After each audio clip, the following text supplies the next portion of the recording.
Good morning সবাইকে। তোমরা সবাই কেমন আছো কমেন্ট করে জানাও। বর্ষা মিষ্টু 07 চ্যানেলে তোমাদেরকে সবাইকে স্বাগত। তো বন্ধুরা, ভিডিওটা প্লিজ কেউ স্কিপ করে দিও না, ভিডিওটা সম্পূর্ণ দেখো, আশা করি নিশ্চয়ই ভালো লাগবে। আর নতুন বন্ধু হয়ে থাকলে প্লিজ সাবস্ক্রাইব করে দিও আমার চ্যানেলটা, যাতে নতুন নতুন ভিডিও আপলোড করতেই তোমাদের কাছে নোটিফিকেশন চলে যায়। তো বন্ধুরা, আজকে আমি সারাদিনে কী কী করবো তো তোমাদের সঙ্গে শেয়ার করব। তো ভিডিওটা প্লিজ কেউ স্কিপ করে দিও না, দেখো। বন্ধুরা, আজকে মাছ রান্না হবে, ফুলকপি দিয়ে রুই মাছ। এখানে তেল গরম হয়ে গেছে, আমি মাছটা এখন দিয়ে দেব। তো আমি মাছটা ভেজে নিচ্ছি।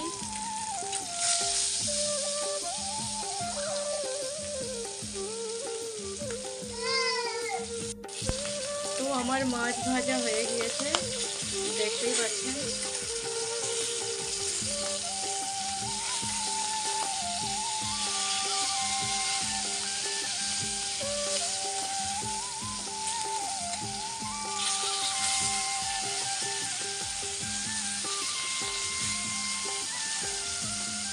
লাল লাল করে মাছটা ভালো করে ভেজে নিয়েছি, এখন আমি এটাকে তুলে নেব।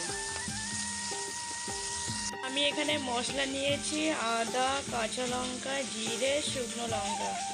তো এটা আমি এখন পেস্ট করে নেব।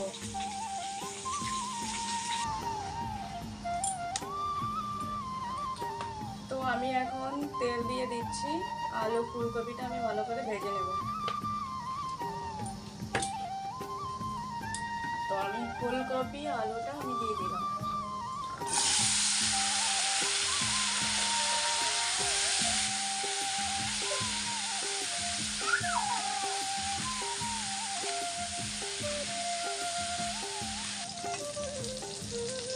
তো আমার আলু ফুলকপি ভাজা হয়ে গিয়েছে, আমি এখন এটাকে নামিয়ে নেব।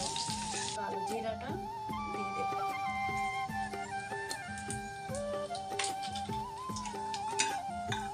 তো আমি এখন এখানে পেঁয়াজ বাটা দিয়ে দেবো।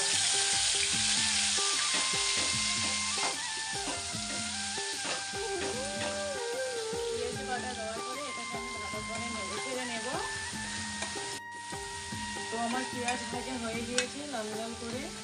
তো আমি এখানে যে মশলাটা করে রেখেছিলাম, ওই মশলাটা আমি এখন এখানে দিয়ে দেবো।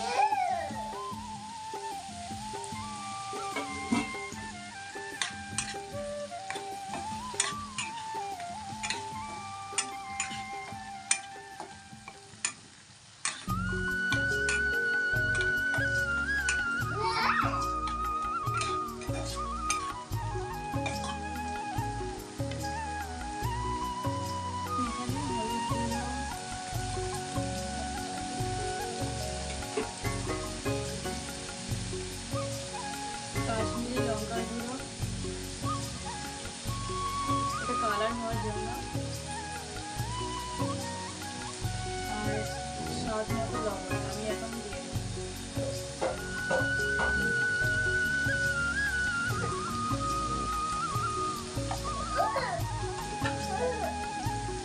ভালো করে মেখে নেব, যাতে ভাজা হয়ে গিয়েছে। তো আমি ফুলকপি আলু যেটা ভেজে রেখেছি ওটা আমি এখন দিয়ে দেবো। এবং আমি এটাকে ভালো করে নেড়ে চেড়ে নেব।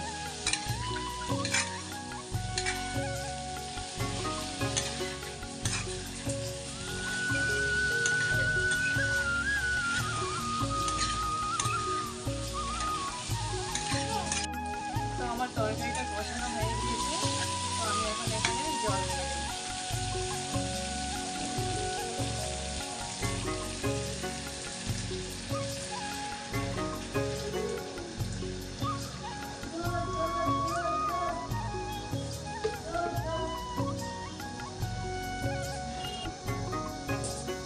তো আমি সবজিতে জল দিয়ে দিয়েছি, এখন এটা ফুটবে, আলুটা সেদ্ধ হয়ে যাবে, তারপরে আমি মাছটা দিয়ে নামিয়ে নেব। তো বন্ধুরা, আলু সেদ্ধ হয়ে গিয়েছে, তো এখানে আমি মাছ দিয়ে দেবো এখন।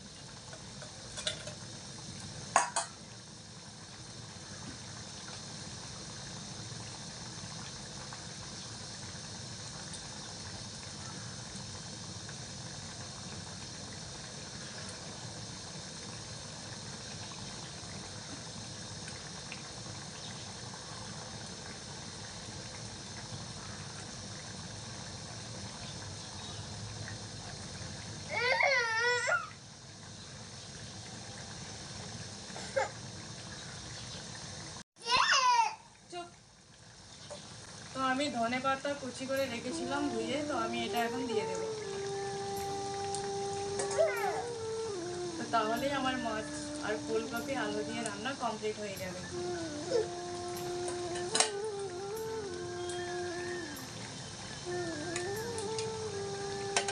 তো আমার মাছের ঝোল আলু ফুলকপি দিয়ে রান্না কমপ্লিট হয়ে গিয়েছে।